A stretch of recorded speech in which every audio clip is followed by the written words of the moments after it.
Pense na sua cidade. Já imaginou quantas pessoas estão saindo de um lugar para outro agora?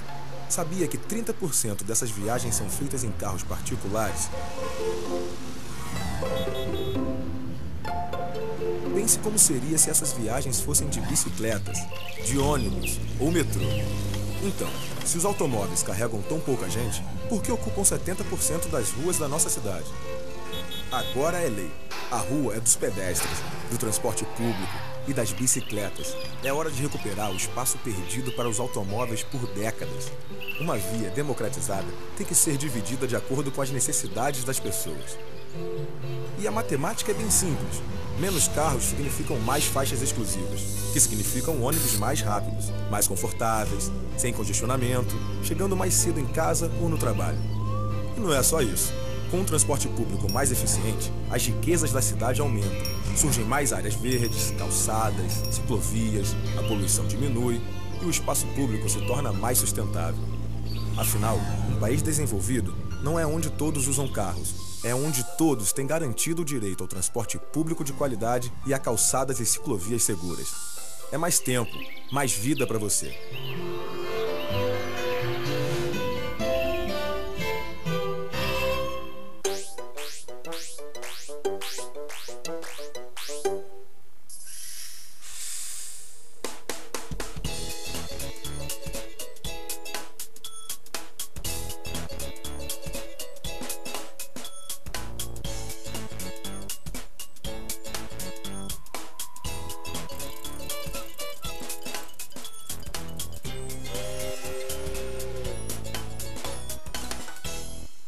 Boa noite.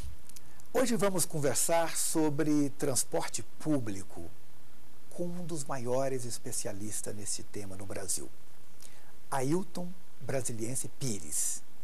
Ele é presidente da Associação Nacional de Transportes Públicos e esteve em Goiânia para participar da inauguração do escritório da Regional Centro-Oeste, da NTP. A Associação Nacional de Transportes Públicos foi fundada em 1977, voltada ao setor de transporte público e do trânsito urbano do Brasil e que tem por objetivo desenvolver e difundir conhecimentos visando melhorar o transporte público.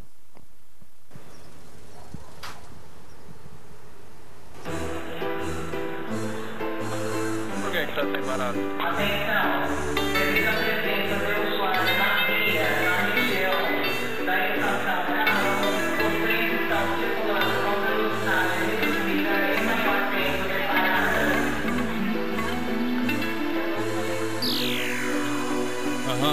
Periferianos, distantes estamos, eles querem manos, minas, longe do plano, acesso buscamos, nos mobilizamos, rapidez precisamos, uma taxa pagamos, para ter busão, lotação, metrô, fura fila teve quem votou, mas não rolou, povo paga caro, ganha pouco prejuízo, uma saída para se locomover, é preciso, ligeiro, sagaz, esperto, cauteloso, atencioso, me passo por um idoso, momento precioso, na fiscalização nem me viu, saio vazado na multidão, embarco no balcão tranquilo, na moral a viagem é coletiva mas também é pessoal, cada um busca uma forma de manter o astral, ouvindo o som, rolando ideia, lendo jornal, horário de pico, metrô lotado, passando mal, trabalhador no veneno, bem antes do serviçal, para o pobre, dificuldade é a real, a liberdade dos carros correndo na radial, quem não pode faz um investimento mensal, uma cota considerável quando somos total, quem não se move fica maluco, mas ao final se não pagar transporte vai pagar pelo cardenal. Lotação, metrô, busão, trem, carona, lotação, metrô, busão, trem, carona, lotação, metrô, busão, trem, carona, lotação, metrô, busão, trem, carona. Aprender a andar, aprender a comer, aprender a falar.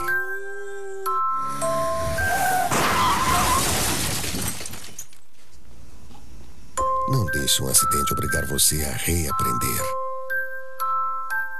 Seja você a mudança no trânsito.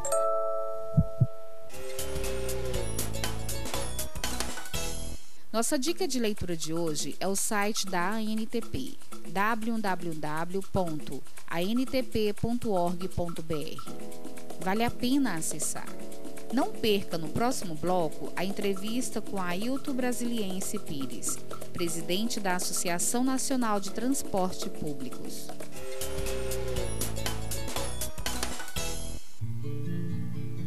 Começa com você, em se transformar para transformar o mundo, ampliar seus horizontes e ver que tudo está interligado. E somos uma única família na Terra, onde pessoas, plantas e animais estão conectados. Portanto, precisamos de um sentido de responsabilidade universal, de espírito de solidariedade e colaboração global. O futuro das novas gerações começa por você. Somos todos cidadãos Terra e sonhamos com um mundo global mais justo, mais sustentável e mais pacífico, onde todos vivem felizes em paz e harmonia. Carta da Terra começa com você.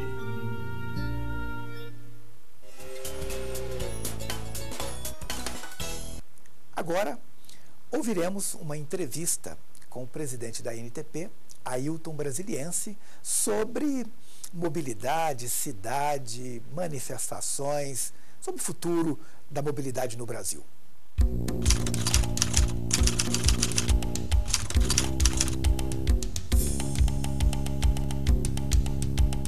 Bom, na verdade o que aconteceu em junho não foi só por conta do transporte público, por aumento de tarifa ou coisa que valha. Na verdade, há uma certa saturação da opinião pública com relação à forma como os nossos políticos, de maneira geral, e também como a própria classe empresarial e etc., têm tratado das questões públicas. A forma de representatividade que nós temos hoje, o poder legislativo, executivo, judiciário, etc., também entrou em questão. Claro que, para quem trabalha na área de transporte, trânsito, etc., focou mais a questão que envolvia a tarifa, a qualidade do serviço urbano, etc. Mas se olhar o âmbito todo, na verdade, o que está sendo questionado era a questão da representação, a qualidade da vida urbana que nós chegamos a ter e, de uma forma geral, há uma vontade de que se discuta outras formas de participação. Ou seja, apenas a participação política como está montada hoje, onde a população é ouvida pontualmente, próximo das eleições apenas, e depois ela é convidada a se abster de qualquer outra coisa. E essa é uma questão que está posta para a humanidade, não é só para o Brasil. Nós temos que buscar outros caminhos permanentes de poder ouvir a população para tudo aquilo que acontece.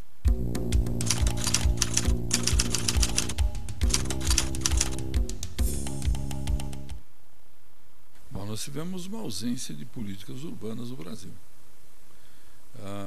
O Brasil, em 1900, tinha 10 milhões de habitantes, em 1950 tinha 50, hoje está nos 200. Tudo isso aconteceu, nós temos uma população essencialmente urbana, praticamente 90% morava na área rural, e agora em 2010 tudo isso se inverteu. E em 110 anos, a classe política pouca importância deu para as questões urbanas. Raras são cidades que tiveram algum planejamento urbano.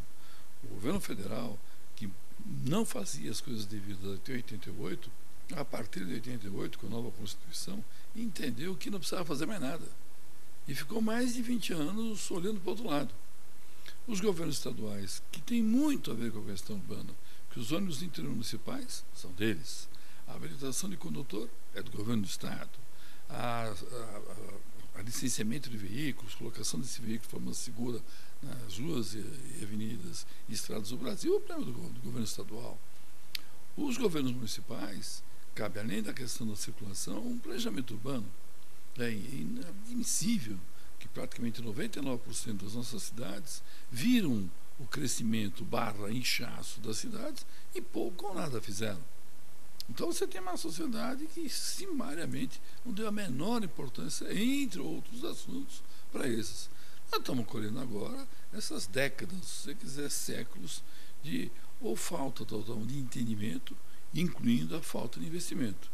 Então agora, nos últimos 10, 15 anos, com exceções, né? Você teve exceção numa cidade aqui, na outra cidade lá, a nível de Estado quase nada, a nível do governo federal pouco ou nada.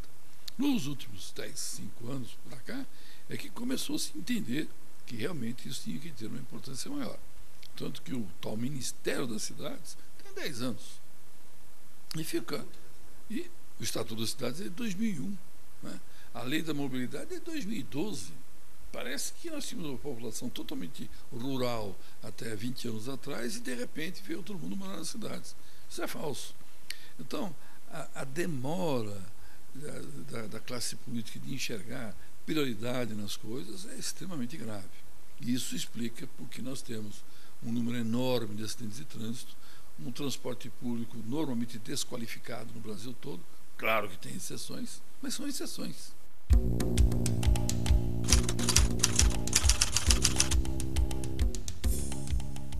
A NTP surgiu por volta de 1977, no momento em que nós tínhamos conseguido construir na área de transporte uma empresa de excelência, e essa empresa tinha a seguinte ideia: se ela continuasse sendo uma exceção à regra, onde o transporte público era ruim, o que seria mais natural que mais cedo ou mais tarde essa ruindade iria contaminá-la.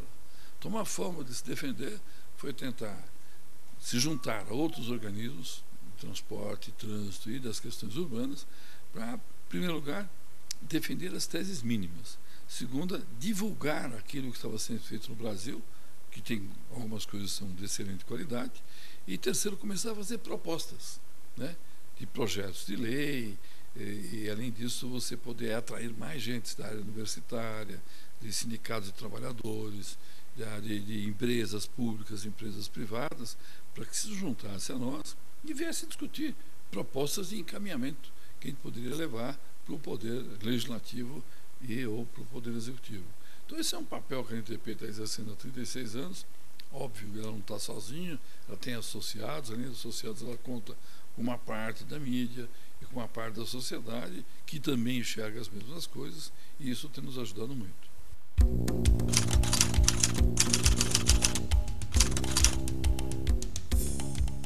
Bom, em termos de revistas, nós já passamos de 130, né? Cada revista tem 8 artigos, portanto nós temos só de artigos publicados mais de 1000. Quem acessar o site da NTP, www.ntp.org.br, vai encontrar lá, por exemplo, cadernos técnicos, alguns projetos que nós fizemos e que depois acabaram repercutindo no campo legislativo, o Vale Transporte, a Lei da Mobilidade, o Código de Trânsito, o Estatuto da Cidade, que são alguns dos projetos que a gente trabalhou. O projeto da CID, que acabou tendo uma participação de identificação de recursos para a questão do transporte público.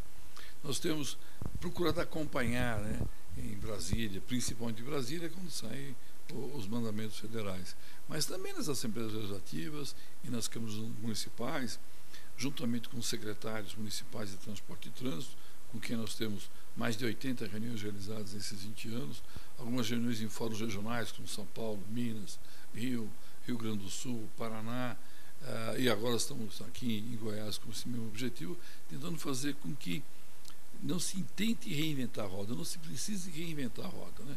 Vamos ver aquilo que o Brasil já produziu, e o mundo também já produziu, que no mínimo possa nos servir de referência, parâmetros para os projetos que nós temos.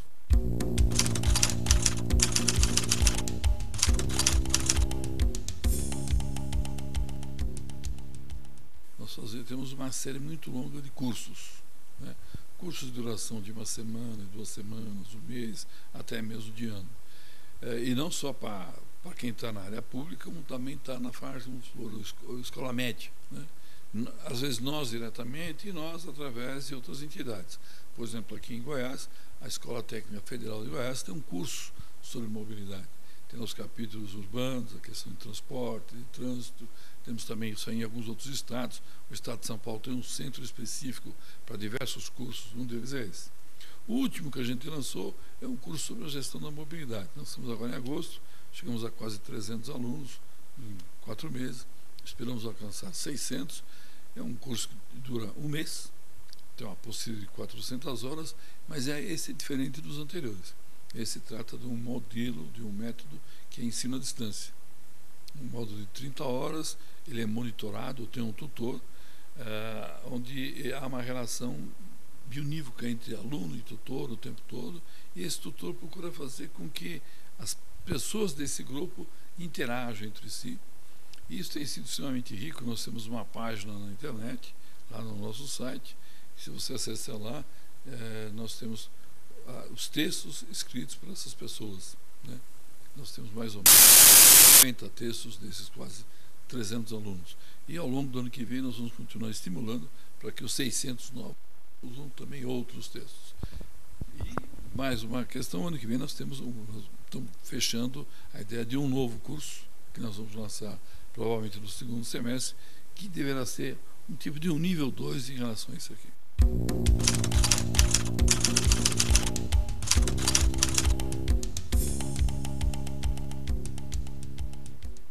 Pegar alguns dados, né?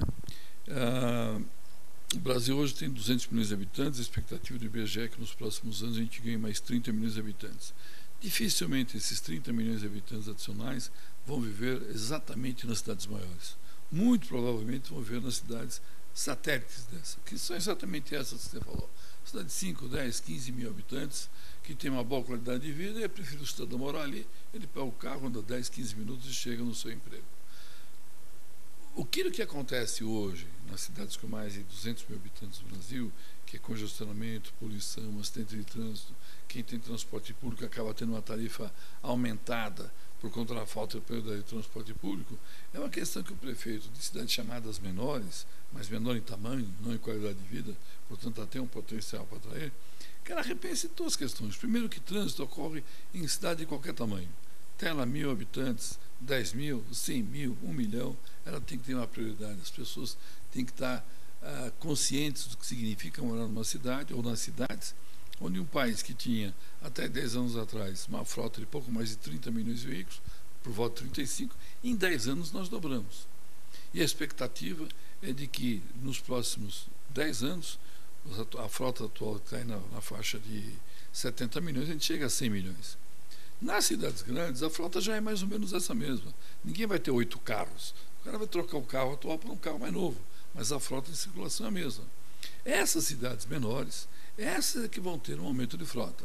Então, o prefeito precisa entender que ele está lá para defender a qualidade de vida do cidadão que está lá. Uma das formas, ele precisa regulamentar a sinalização, precisa regulamentar a circulação de veículos, ele precisa garantir o menor número possível de acidentes de trânsito, de atropelamento e coisas do tipo.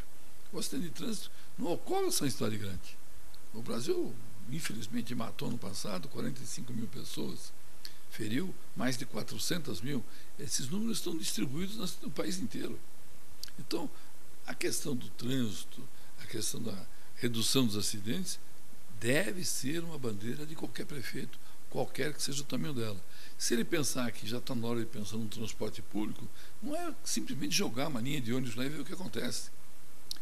Como a cidade se organiza, tem muito a ver de como o transporte público é organizado.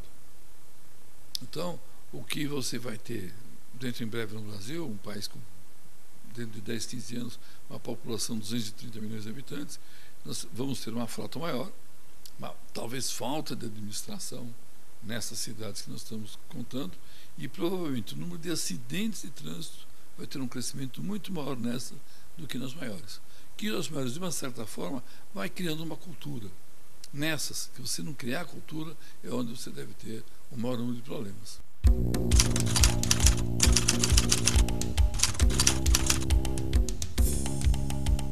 Bom, o Brasil assinou uma carta em 2011, que é o plano de redução de acidentes, né, que foi lançado em 2011, com a expectativa de chegar em 2020 e ter uma redução de acidentes. Ou seja, 2020 devia ter, na pior hipótese, a metade dos acidentes que teve em 2011.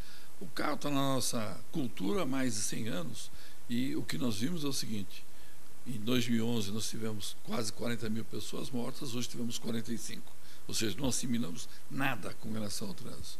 Com relação à sustentabilidade, cuidado com o meio ambiente, cuidado com a água, cuidado com a floresta, a flora, etc., nós também estamos muito aquém daquilo necessário. Aí é uma questão que envolve governos, envolve a sociedade como um todo. E sociedade como um todo, eu digo empresas, públicas e privadas. Se nós não entendermos que nós temos problemas graves desse tipo, equacionáveis, baratos e evitáveis, matar 45 mil pessoas por ano, só uma sociedade realmente despreocupada com a vida, realmente sem nenhum interesse sobre a qualidade da vida. Nós continuarmos poluindo rios, fazendo o que nós estamos fazendo com lagos, o que nós estamos fazendo com o nosso meio ambiente e com o ar, é uma sociedade que continua sendo inculta, despreparada para encarar os problemas que nós temos. Isso é um problema do governo federal, dos estaduais, dos municipais, das universidades, da sociedade civil. Nós precisamos dar uma mudada nisso. Não tem o menor cabimento o Brasil continuar com todas as taxas desse setor da sustentabilidade, do trânsito, a questão do nosso desenvolvimento escolar, que sendo ridículo comparado aí no cenário das nações. Nós temos que acordar. Nós temos que construir uma sociedade mais responsável, mais competente. Não tem cabimento nós, no século XXI, termos os indicadores de qualidade de vida que nós temos.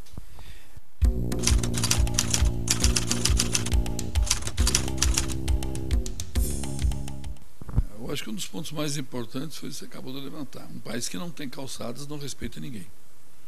Nem as pessoas que estão em perfeito estado de saúde, e muito menos aquelas que estão momentaneamente ou permanentemente com qualquer restrição de locomoção. E a sociedade brasileira foi muito cínica, muito irresponsável ao dizer que quem pavimenta o viário é o prefeito e a calçada é do cidadão. O custo de pavimentar, fazer uma calçada decente, deve ser 1000 vezes menos ou 10.000 vezes menos do que fazer a pavimentação da rua. Ou seja, não é uma questão econômica, é uma questão cultural. Os nossos prefeitos dão a menor importância para um ser que ele também é, os familiares dele, chamado pedestre. Nós temos que, em primeiro lugar, tratar essa questão. Outra questão é a questão da bicicleta. Se você não tiver uma ciclovia, se o cidadão tiver que circular junto com o meio ambiente com automóveis, a princípio não tem nenhum problema, desde que o cidadão que, entre aspas, foi habilitado a dirigir um automóvel, não seja apenas um condutor de veículo. Ele seja, antes disso, um cidadão. 90% nem sabe qual o respeito que ele deve ao outro veículo, a um cidadão que pode estar de bicicleta ou cidadão que está com a intenção de atravessar uma rua. O nosso problema é cultural, nosso problema é educacional, nós não nos preparamos para ter a população que temos e para darmos uma qualidade de vida que nós temos. A essência nossa é educação e cultura.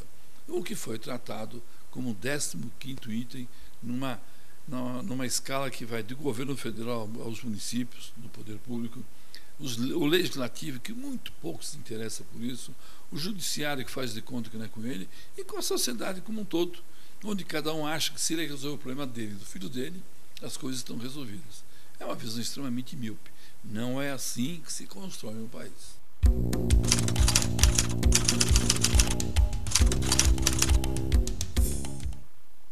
Bom, o que nós esperamos da NTP é continuar divulgando e tentando levar à consciência o maior número possível de pessoas, estejam elas em cargos públicos não, estejam em empresas privadas, estejam elas, como você está fazendo agora, me permitindo fazer essa divulgação. Porque nós acreditamos que, justamente como eu acabei de falar, nosso problema é educação e cultura, este é um processo educacional, é um processo de propor novos patamares de cultura, novos índices de educação. A saída do mundo, os países chamados civilizados, etc. e tal, não foi pela economia, foi pela educação. A economia veio depois. Nós tentamos atropelar e achar que se a gente elegesse uma elite que conduzisse o país, o resto seria só a mão de obra que iria fornecer a mão e não teria cérebro. Então, nosso problema é a nossa elite. A nossa elite ela é a única culpada de tudo. A classe política, a classe cultural, a classe que você quiser colocar. Aquela nata, entre aspas, irresponsável que tem conduzido o Brasil é a única responsável.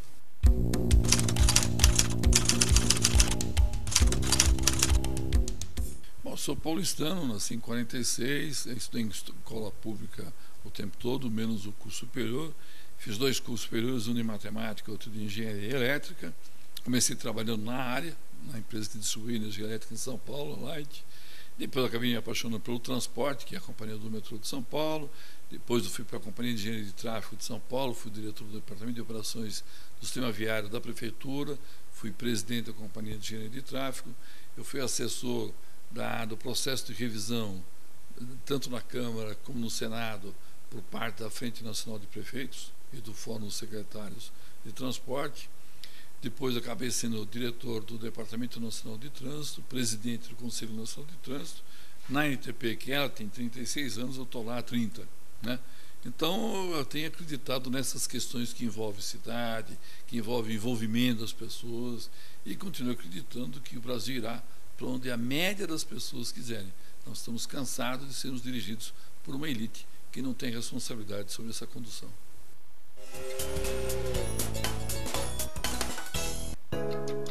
Crise, pânico. A humanidade vem nas últimas décadas recebendo vários sinais de alerta. Meio ambiente se degradando, falta de respeito pela vida, falta de paz e agora uma grave crise econômica e financeira. Crises nos fazem pensar e nos levam a transformações. Crises como estas necessitam de reinvenções, de soluções que vão à raiz dos problemas e não sejam meros paliativos. É hora de um novo modelo, um modelo que vá além do eu e leve em conta o nós, que pense no país, sim, mas também no todo. Um modelo baseado na comunhão, na interdependência, na solidariedade, na justiça, na essência do ser humano. Um modelo que nos faça buscar o bem comum em tudo o que fazemos. Carta da Terra. Em direção a um mundo sustentável.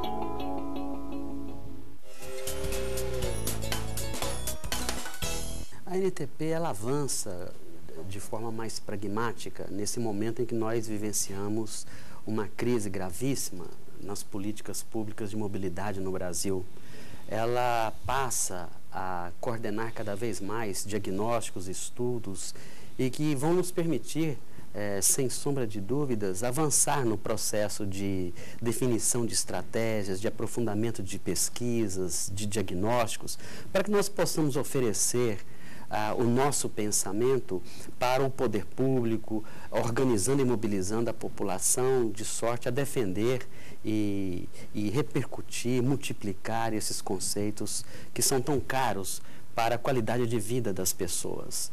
A NTP, nesse sentido, investe na sua capilarização em todo o Brasil, e em especial na região centro-oeste, nos premiando e, de certa forma, até prestigiando a nossa liderança em função dos nossos esforços e das nossas articulações e integração com as forças vivas da sociedade, tanto no seu aspecto político, quanto no seu aspecto de mobilização, no seu aspecto governamental de uma forma geral. O dia que o poder público verdadeiramente priorizar o transporte público coletivo, teremos mais qualidade de vida nas cidades, com corredores preferenciais, ciclovias, requalificação urbana e uma nova política de uso racional do carro, pois, afinal, as cidades existem para as pessoas e não para os automóveis. Queremos agradecer a você que nos acompanha e também às pessoas que ajudaram a construir o programa de hoje. E não se esqueçam, se queremos um mundo melhor amanhã, temos que começar agora.